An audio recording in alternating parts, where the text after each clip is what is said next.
Are you Oh playing my God, tournament? Shane's gone. I don't know where Shane's at. Some other guy's up there. His name is Josh. Did I murder him? Who knows? Did we like the new Star Trek? I don't know. Let's find out right now. Mixties presents the Popcast.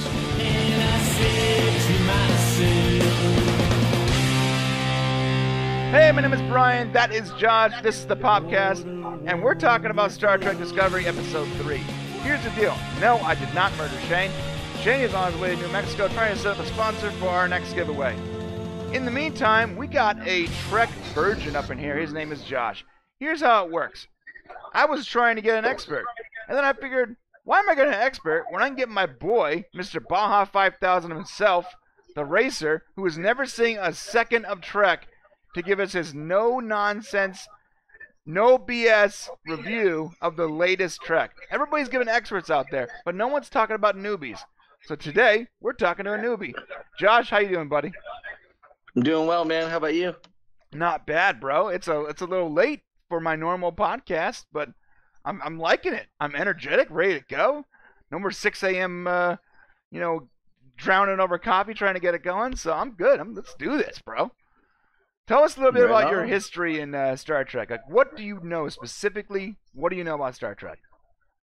I know William Shatner was Captain Kirk, and I've seen the new movies. That's about it. I've always been more of a Star Wars guy, if you will. But Yeah. Okay, so just to reiterate, you've seen the J.J. Abrams movies like in 2009, and you know that William Shatner at some point in his career was Captain Kirk. yep, that's pretty much it. I've never seen any of the older ones. Okay, so that's about as little bias as you can get. So whatever he says today is exactly what people that haven't seen Star Trek before are going to be thinking, right?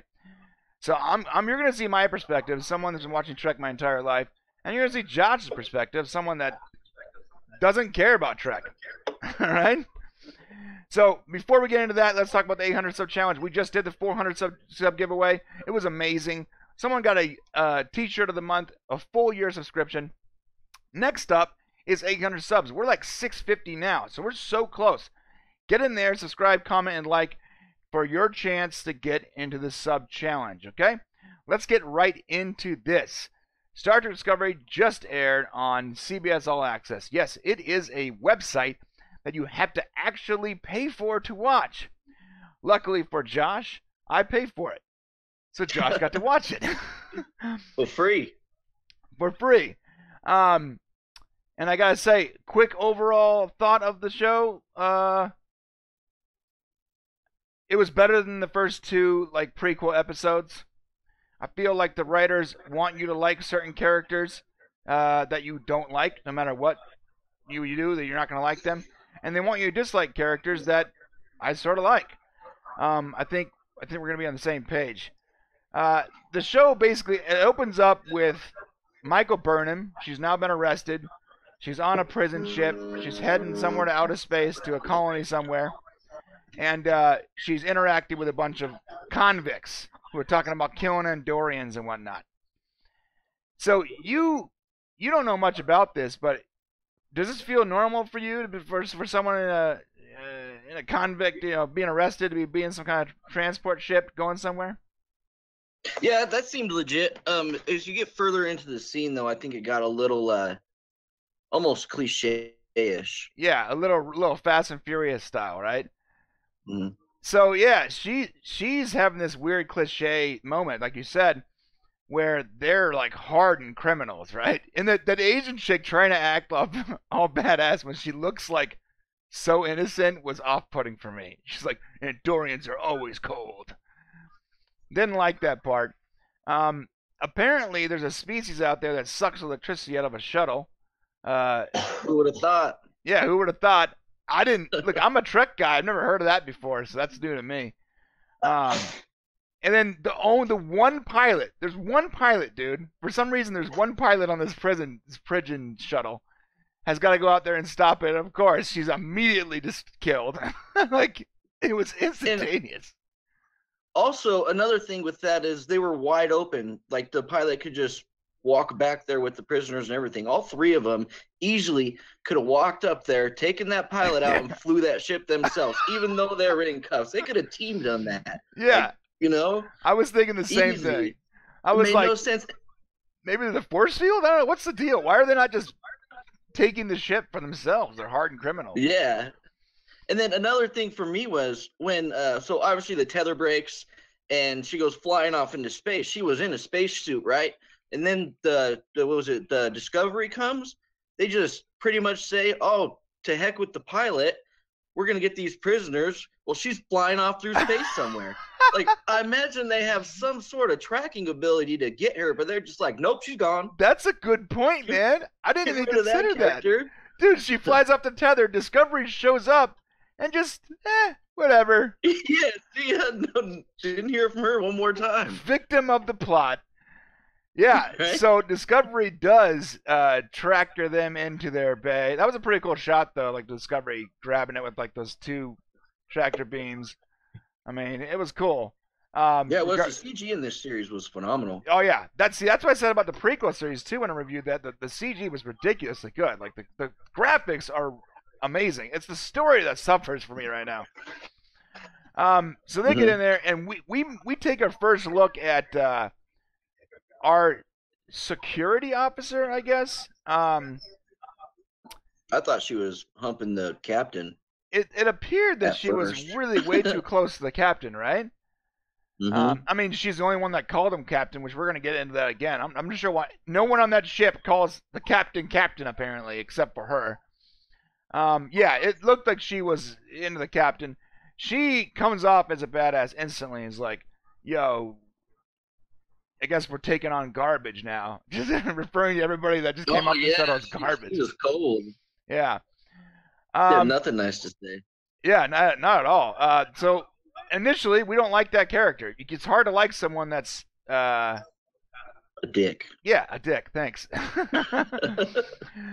And we go into the mess hall scene, and somehow they just seat the convicts at a table and they let them fight it out like it's a prison yard. And she uses the Yeah, this guy. what? I'd say, yeah, this guy just comes over and starts in on her and then just dukes it out right there. I don't understand what his beef with her. I'm not sure that he wasn't in Starfleet. He just felt like whooping her ass or something. Yeah, so the thing is, I guess, Bill, a bunch of people blame her for starting the Klingon war. Oh, yeah. So that's why they don't like her. But, I mean, you're right. Like, there's so little backstory for us. It's like, so basically he's just like, he's gonna start a fight with her because she's her. We don't, and he's a bad guy. That's it. The guards or whatever they are, they don't even stop him. They're like, yeah, let's see how this plays out. Like, yeah, just let him go. That was interesting. And then boom, security officer comes in, escorts this chick to the bridge where we meet a familiar face or semi-familiar face. Yeah, that guy, bro. His name is Saru. He's Lieutenant Saru. Saru. Thank you. He's played by a dude named Doug Jones. Okay. His species, I'm not joking, is an evolved version of our cows.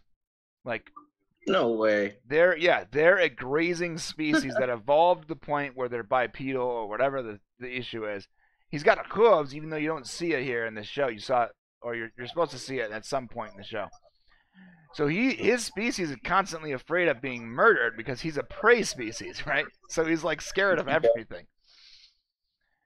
Makeup is amazing. That's a plus for the show, absolutely.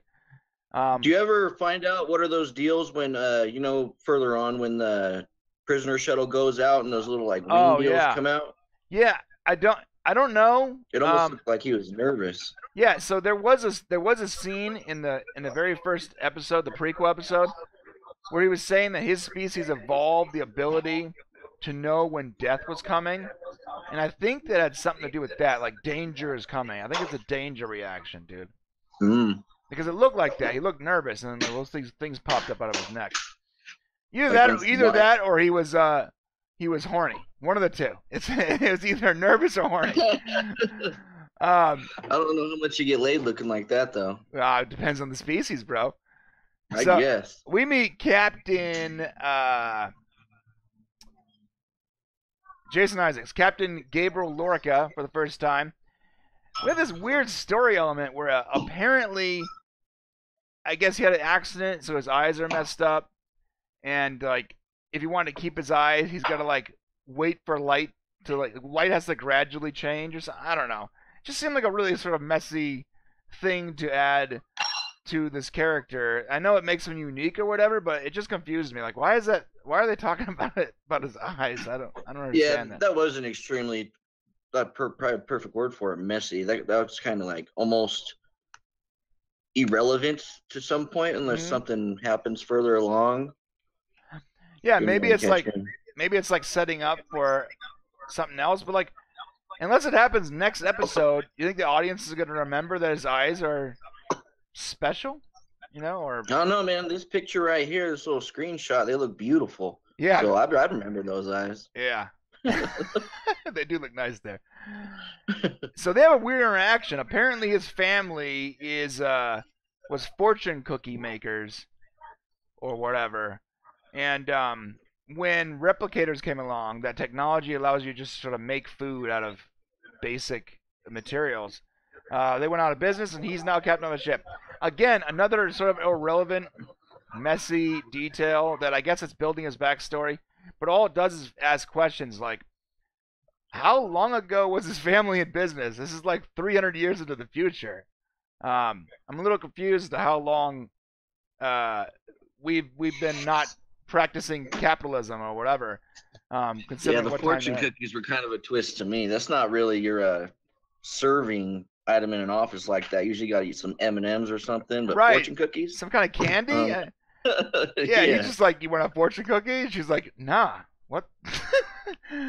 She was even confused. Just what? Yeah. Yeah. So this chick.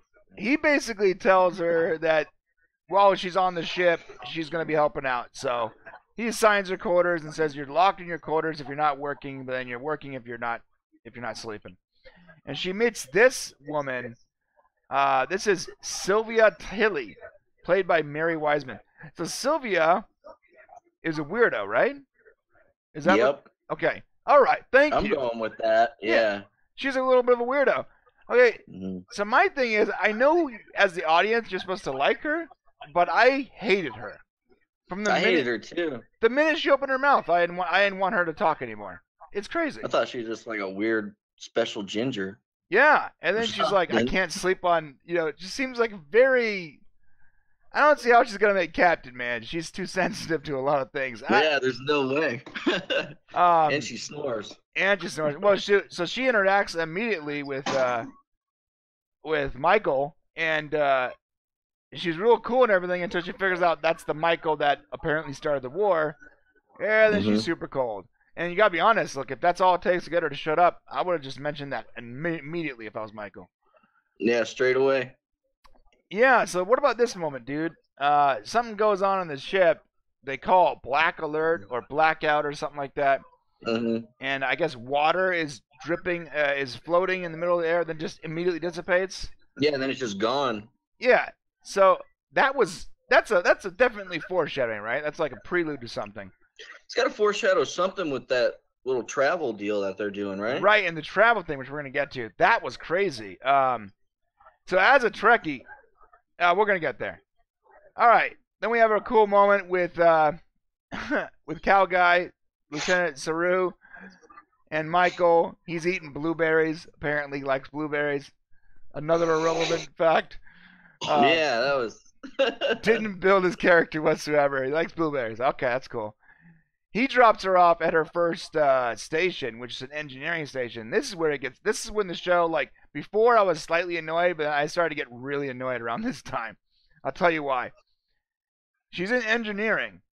She's supposed to meet the guy in charge. The guy in charge comes out, shakes some weird particle dust off his shoulder, and they make it quite apparent. Right, they make it clear, and then he's immediately a D-bag. Like, out the gate. He's a douche.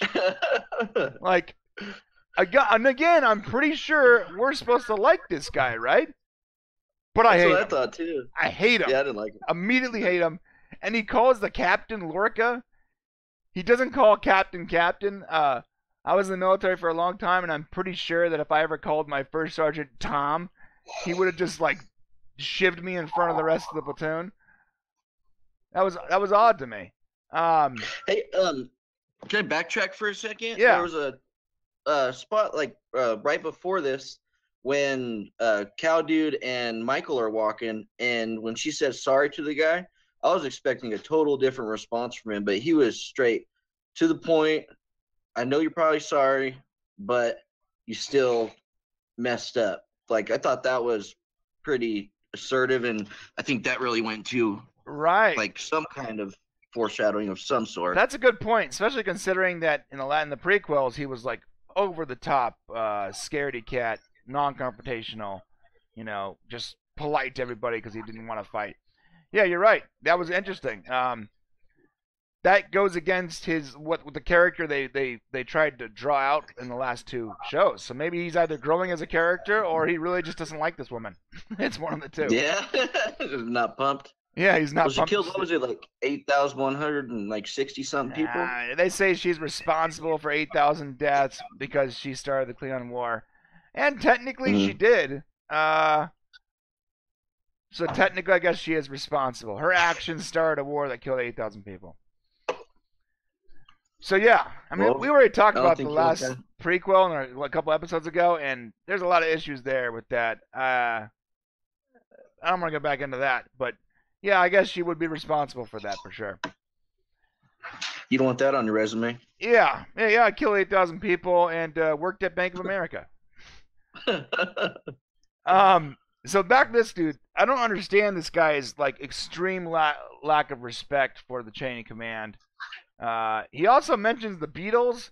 This is like 300 years in the future. I got a question, man. You know any artists from 300 years ago that you used to listen to? Yeah, dude, they're banging drums. Yeah, right. I mean, they're banging on rocks. I feel like this was a weird pop culture like reference that wasn't really that didn't feel in place. And I know the Orville does the same thing, but the Orville's a comedy, so I don't know. Maybe I'm being nitpicky about that. Either way, we're centuries into the future. Maybe a band that's not noticeable. That's what I would go with. And then he assigns her this code thing. Okay, this was odd. First of all, I'm pretty sure that's PHP. I'm just saying. Okay, that might be actual code. And she finds a problem. She points it out. He looks nervous. He calls her a lurker, which is weird, right? That's a Reddit term, I think, right? Lurker. Like, I'm just lurking in this subreddit. And that dude on the other phone call straight dips lurker, and he's out. Yeah, he's like, lurker out. That's the guy that he dies like instantly, like right after that that conversation. So she finds code's messed up. She asks him what's going on. He doesn't want to answer. He still has like extreme disdain for her, so he just doesn't. He's being a total jerk, for lack of a better word. Then we get to this point where she breaks into the top secret lab or whatever it is. Using drool. Yeah, using the drool. Drooling a fan. How does that work? Drooling a fan. That's interesting to me. I guess like her saliva is what, and you would think that for like that far in the future, like handprints, you gotta have a better form of security or something. Right, you got to, man. A password is even better than that, dude. Yep. G-code. That was just not that secure of a facility, bro. Okay, I'm glad I'm getting some of the same problems that I'm seeing with someone that doesn't even know anything about Star Trek. I always thought I was being way too critical because I've seen the shows before and they're a little more put together. But these are actual like story problems. It's not a Star Trek problem. These are story issues that I'm having a problem with. Although the graphics were sweet, like whatever's going on with the plants and the fungus or whatever, that's cool. And the spores. Yeah, spores. Okay, so there's a problem. The sister ship, the dude that was like lurker dip, his ship broke. They all died. So or blew up or got attacked by Klingons. They tried to like pump it up too far with their experiment or whatever, because that's what they were talking about on the phone. Guy was talking about pumping it up to like 900 units or whatever form they're using, and the other dude was saying that you could only go like 800 or something like that, and the guy was like, no, I got this, and then he did that and killed everyone on the ship. Right, but the Klingons were there, So I think the Klingons might have started it, and then whatever they started when they fired at the ship, it actually caused the problem, probably. Yeah, but didn't they say the Klingons came after? Oh yeah, you're right. That's right. They came after and got murdered. Oh yeah, they just they found a derelict ship and got murdered for it. That's right. Yeah. Mm-hmm. Thank you for that. I was actually confused. Another problem, like they didn't explain exactly what happened. So, all right. So we see their ship. That looks like classic Trek to me. Nacelles are super elongated. She's asking questions to Lieutenant Paul Stamets, played by Anthony Rapp, and again, he's just being a D-wad. I don't know what to tell you. Like, he's just like, just sassy disdain. Like, that's the best thing. He's sassy.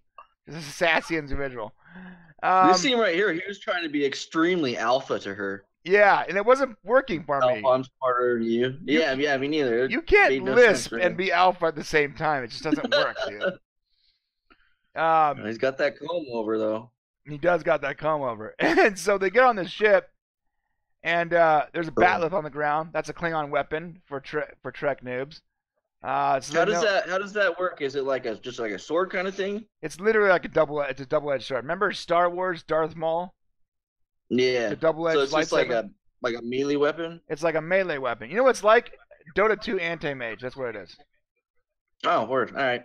Yeah, I'm glad we're. By the way, we're playing.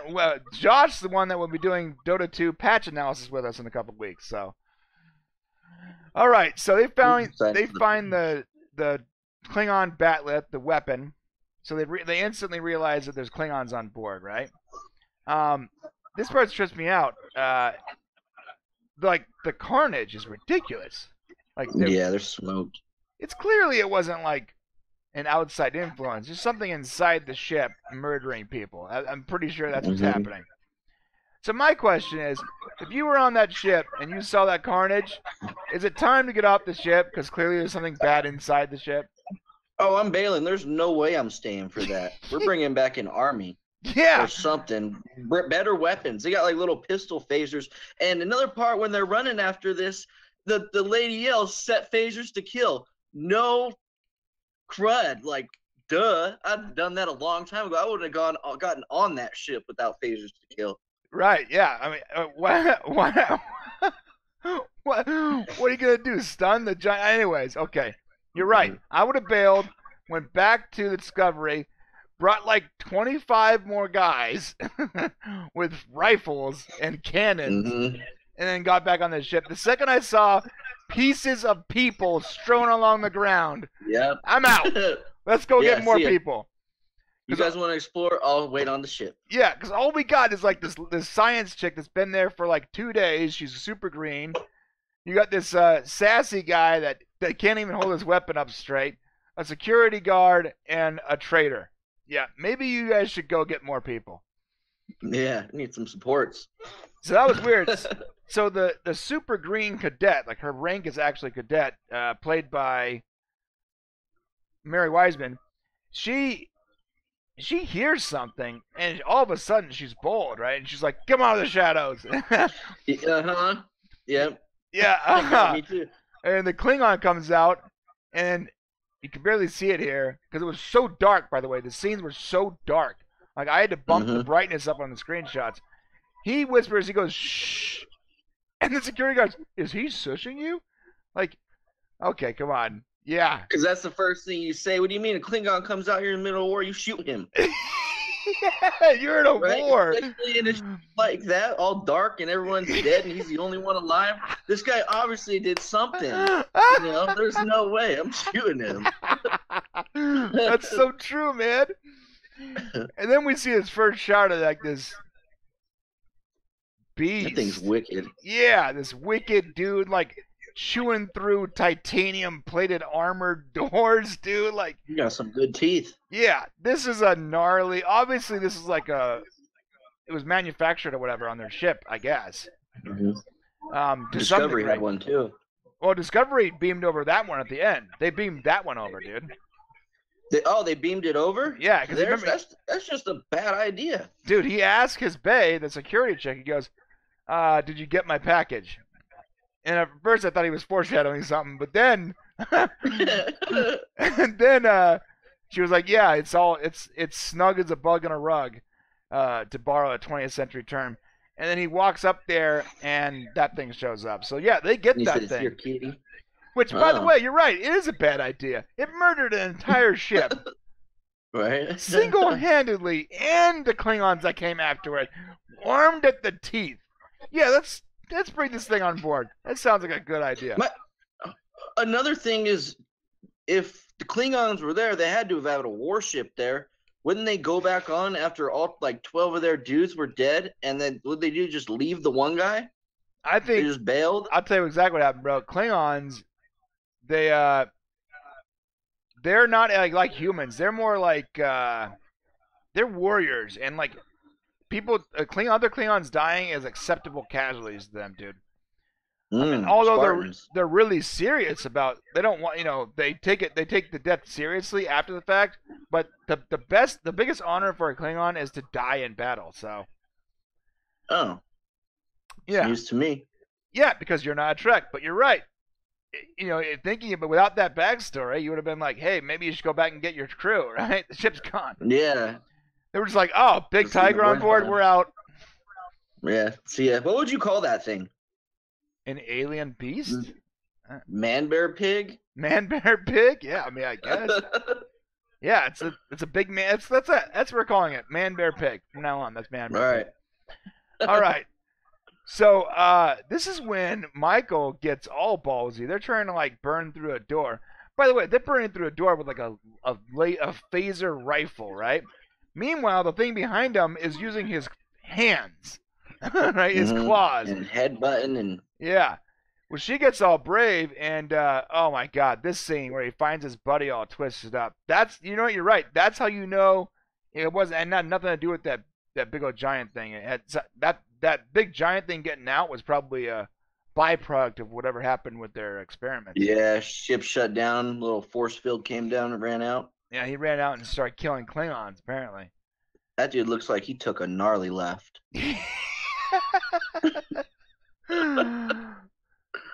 Yeah, so they're in a bind right now. That thing's getting in. They're trying to burn the war out. Michael decides she's gonna man up, and she shoots it and then runs into a Jeffries tube. The Jeffries tube is like the tubes that run throughout the ship, right?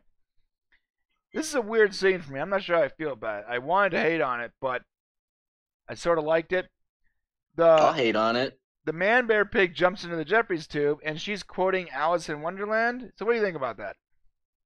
I thought that might have been more of a comfort thing, like trying to keep herself in the zone, like getting her hyped up to jump down into the ship, because she told them where she was going to be coming out. So I imagine pilot must have somehow been an engineer of the ship as well, because he went right under it and jumped down. And I imagine if she doesn't jump down right into the ship, that hangar's pretty big, she's dead either way. But the thing that got me the most about this scene is she's going, Man Bear Pig's running behind her, like the thing's clearly on the way.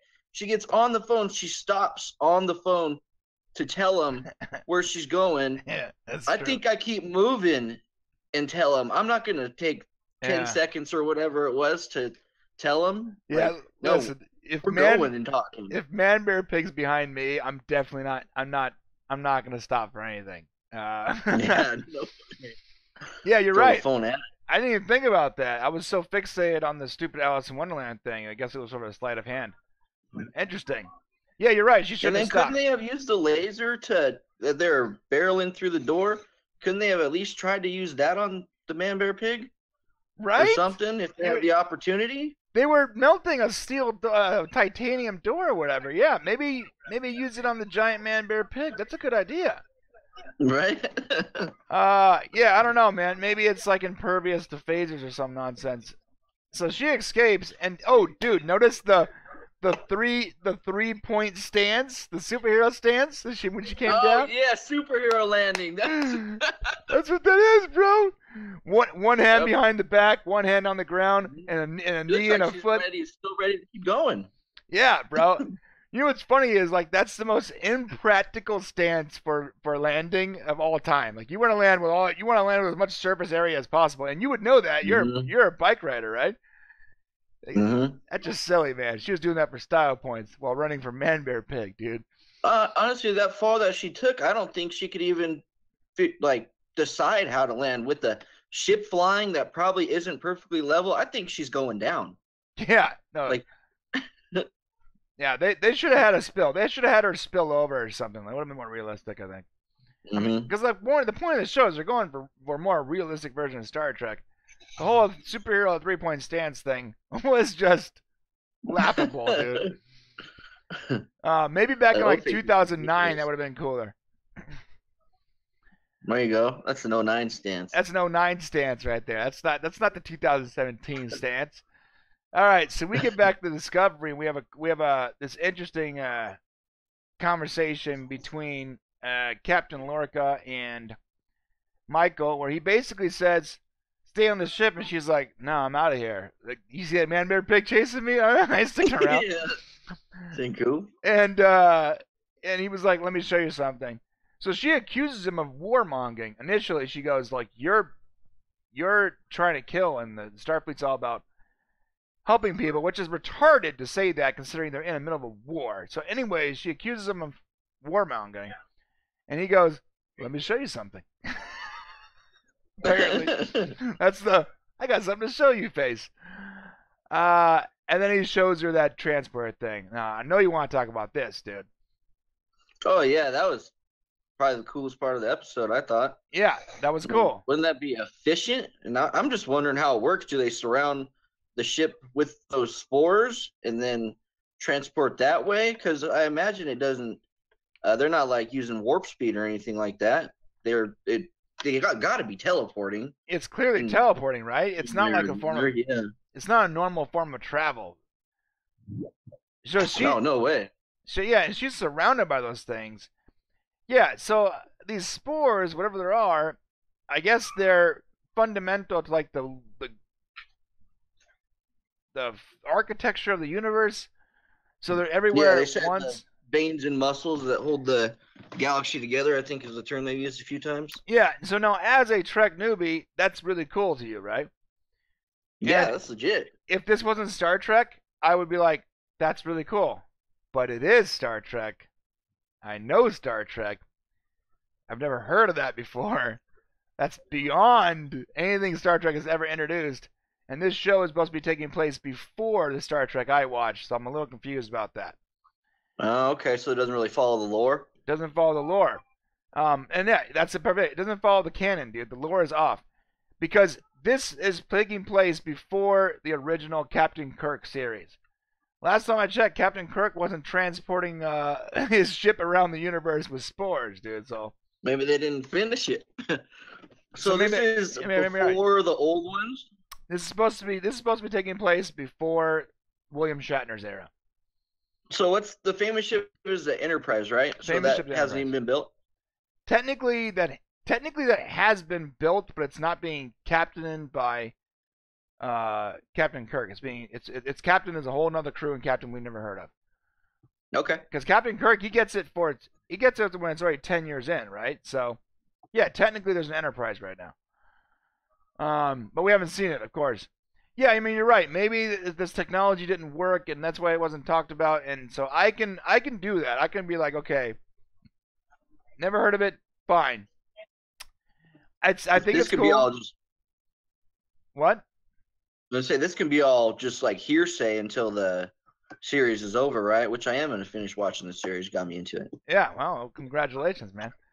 Yeah. Using your information. Yes, using my CBS login. You're not gonna buy your own, of course. So he shows off this tech, and she gets surrounded by this stuff, and then she's teleported to 6 locations at the same time, like in rapid fire too. Mm-hmm. That's insane tech. I gotta say, and that's why while it's really cool, bro, I have a little bit of a problem with it because if it's that good and the entire Federation knows about, the upper echelon of the Federation knows about it, that's not something, even if it fails, that's not something you stop working on. That's something you perfect. No. Like, that ability would be like just so OP for the Federation.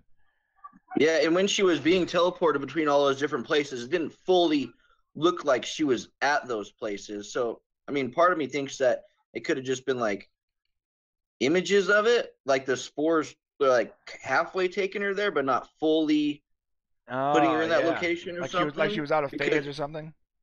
Yeah, they were all like spotty, almost like phase shift. Phase shift. See, yeah, that's what it was, man. It was phase shift. Okay, well, maybe that's why they don't have it in the future, maybe, or their future, because it doesn't work. That's it. It just doesn't work. Period. Okay. Well, I really hope, for lore's sake, that some point at the end of by the end of this series, the technology just doesn't work. That's it. They figured out it doesn't work, and they're done with it. And have at least some kind of good storyline behind it. Yeah. Why it doesn't work. Yeah, something. Yeah, maybe like using it like rips apart like the space-time continuum or something. I don't know.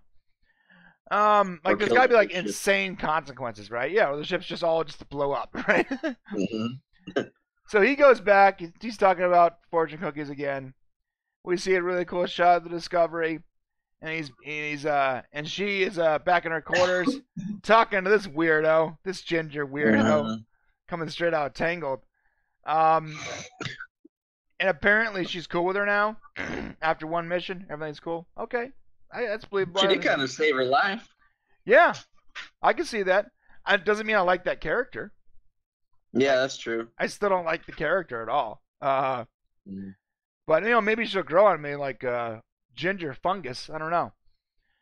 All right, so they have a cool interaction where I guess they're cool roomies now. Okay, and we get into this weird lab. Okay, this is crazy, bro. For me, as a Trekkie, this shot alone offered so much that brings up questions. What is that weird skeleton? Is that a Gorn? Is that like that lizard species? There's like a couple like reptilian-looking things like hanging out on his desk, bro. Looks like some Fifth Element stuff or something. I don't know. I thought that was just like a weird-ass decoration at first, that deal on the table. Right. And then you see the skeleton, and the room kind of has like a little funky vibe to it. So there's definitely something going on in there. And they had to have had that the little jail cell in there preparing to maybe get one of their own man-bear pigs. Oh, you're right. Yeah. And instead they probably just transported it. You're right, dude. Yeah, that cell was made for their own man-bear pig. So that's the question. Or something like it. Man-bear pig-esque, if you will. Why does he want a man-bear pig? Is it a weapon? Was he lying to Michael the whole time? He just wants a weapon? And like the other nonsense is a whole other experiment, but what he's really going for is a weapon for the Klingons? They're going to transport man-bear pig onto Klingon warships. You know what, bro? I hope that's the case, because I want to see that unfold. I want to see man-bear pig fight an entire platoon of Klingons with swords. Just going ham? Yeah, just going nuts, bro. It's like the entire ship is just overrun with man-bear pigs. Okay, so, yeah, that weird scene where he's like looking at it and the man-bear pig shows his face, and obviously this is going to come up again at some point in the future.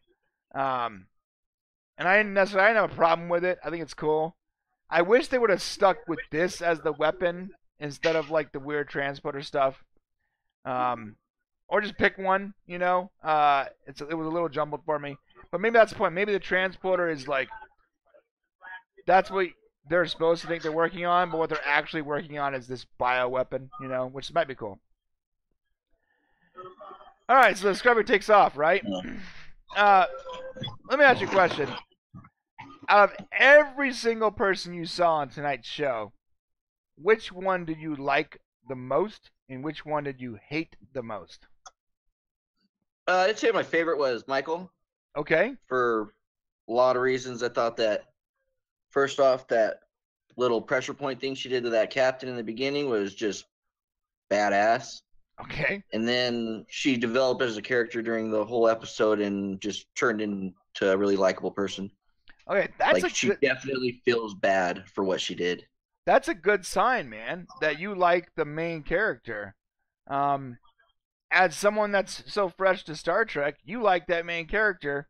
Most Trekkies don't like her, so if they can somehow win over the Trekkie vote, this show will keep going.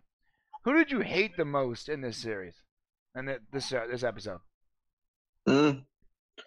I'm probably gonna go with either the ginger or comb over. Come on. So yeah, the Lieutenant Paul statements. Okay. Honestly, I thought that whole little boarding party was just stupid. Yeah. Like the main reason they didn't shoot that Klingon when he came out of the dark. Yeah, they didn't shoot. That's my biggest thing. Like, what are you doing? And why take the ginger? Like there were 2 other crewmen there. Why are you taking the cadet that's never been on a away mission before? Yeah, she kind of explains it a little bit, saying how she's like smart and stuff, but there's no way that you choose her, in my opinion. Yeah. I don't feel like they needed like this super smart person just to collect the samples and bounce. Yeah, I didn't see any people like I'll revert back to the first J.J. Abrams Star Trek, where the guy says, I have hand-to-hand combat training. Dude who plays in Sulu. Harold and Kumar. Yeah. Sulu. Yeah, where they take him in and he whips out a sword. Why not? You guarantee you got 8,000 people on that ship? You got to have at least 5 or 6 people in there. They have 300, but you're right. They got to have at least a few people that can help out, other than the random There's cadet. 300 on that ship. 350 or something like that. Oh, gotcha. So that ship holds like 350. Yeah. Here's the deal. You're right, though. There should have been more than just the cadet, the 18-year-old cadet that it's their first day on the job. They probably shouldn't. And she does not look 18. They did a horrible job with that. Or I don't even know if she's 18. I mean, she's young. I don't know. You're right. Maybe she's like 30, dude. I don't know. So the person I liked the most was probably the captain. He seems to me is the most Star Trekky. And being a Trek fan, I like that. He was literally the most Trek part of this show was the captain. And the least Trek was Comb Over, dude. Paul's statements was so bad. I hate his like sassy disdain for everything and everybody and just super sarcastic a-holery. And the fact that he didn't call the captain pumped at all. Yeah, and he didn't call the captain once. Just refers to him as Lorca. At what point does someone go, hey, dude, that's the captain. What's wrong with you? Or even the captain himself. Yeah, the captain should have been like, excuse me? What did you say? Yeah. Oh, and when he handled him like that, dude, that was like such a captain move right there. He alphaed him. He offered him hard. Yeah. One of my favorite scenes was where the captain's asking Cow Guy what he thinks of Michael. And he says that she's the smartest officer he's ever met in Starfleet. And then the captain goes, that's a bold statement. And he knows you. To Comb Over. Yeah, to Comb Over. Yeah, that was really cool. Oh, the captain had a couple good lines, man. He also said when he was trying to convince Michael to stay on board, he was like, universal laws for lackeys, context is for kings. I was like, damn, I'm using that, bro. Woo, that's poetry. Sick. Universal law is for lackeys, context is for kings. That means like you gotta read between the lines, dude. There's a lot of gray areas in life. It's not just black and white, right? Yeah, man. Okay, so yeah, I love that line. I like the captain. I like the story. I gotta say, overall, this was a much better episode than the first 2 episodes we got. But there's a lot of problems, and even the guy who has never seen Trek, who has nothing to complain about Trek-wise, had complaints. So give me your overall, bro. What'd you think? I'm definitely going to keep watching it. That's for sure. I mean, I liked it enough. The storyline doesn't really have too much to it for me, but the CG is what gets me. Okay, that's like good. Explosions. J.J. Abrams, lens flare, explosions. Gotcha. Oh, yeah. Yeah, I mean, I like this stuff too. Okay, so. And for the record, if they had a lightsaber when they're going against Man Bear Pig, that would have just made it much easier. That's very true, man. You see that lightsaber, bro. Luke would have popped up, handled business. All right, so yeah, overall, he's going to keep watching, but even for the non-Trekkie, the story had some holes. So I'm trying to be as fair here as possible. We're going to keep watching, we're going to keep reviewing it, but there are serious story element problems. There are storytelling fundamental flaws right now in this new show that if they don't show up very soon, they're going to lose people, and they can't afford to lose people, literally, because most people, aside from Josh, are paying to watch this every week. So, aside from me, is it only on the CBS website? oh yeah, it's only on CBS All Access. You can't get it on regular TV. Oh wow. Yeah, so it's a very bold statement for CBS to be like, "You want new Trek? Pay $10 a month." That's right. Yeah, that's it, man. What do you think about that? What do you think about being only on CBS All Access? I think it's actually kind of ridiculous. They're having way too many of these streaming services come out. Like Disney has one coming. You got Netflix, Hulu, now CBS All Access. I didn't even know that existed. Amazon's coming out with them. I think there's way too many of them, and some of them are bound to fail. Dude, Amazon has multiples, bro. It's like if you go on Amazon, if you're a Prime member, you think, oh, you get to watch all the Prime stuff. Inside Amazon, there's other streaming services, Full Screen, Showtime, and you gotta subscribe to those individually. Then you watch them on Amazon. So it's like Amazon's becoming this streaming service for other streaming services, dude. It's crazy. Yeah, I think that whole industry is gonna fail eventually, just by how many. I think the only one that'll be left standing is Netflix. Netflix and Hulu, bro. I think Hulu makes it out of the way. Hulu, Yeah. Yeah, Hulu's good. Yeah, you're right. Most people didn't know about CBS. I hate the fact that Disney is leaving Netflix to start their own, even though they've been on Netflix successfully for like a decade. What are you going to do? All right, well, that's it for the show, guys. Don't forget the 800 sub challenge.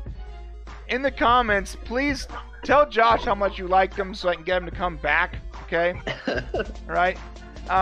And like and subscribe and hit that share button, hit that alert button. Do me a favor, comment if you disagree, if you agree, or if we were wrong. If we were wrong, correct us, because we're often wrong. That's how it works. That's it, man. We'll see. Well, whatever. We'll see you guys on Thursday. Shane will be back by then. Josh will be back eventually for the game patch analysis, which we'll do. I'll advertise that. That's been great. It's been fun, man. Thank you for joining us, Josh. Thank you. All right. Take it easy. See you guys later.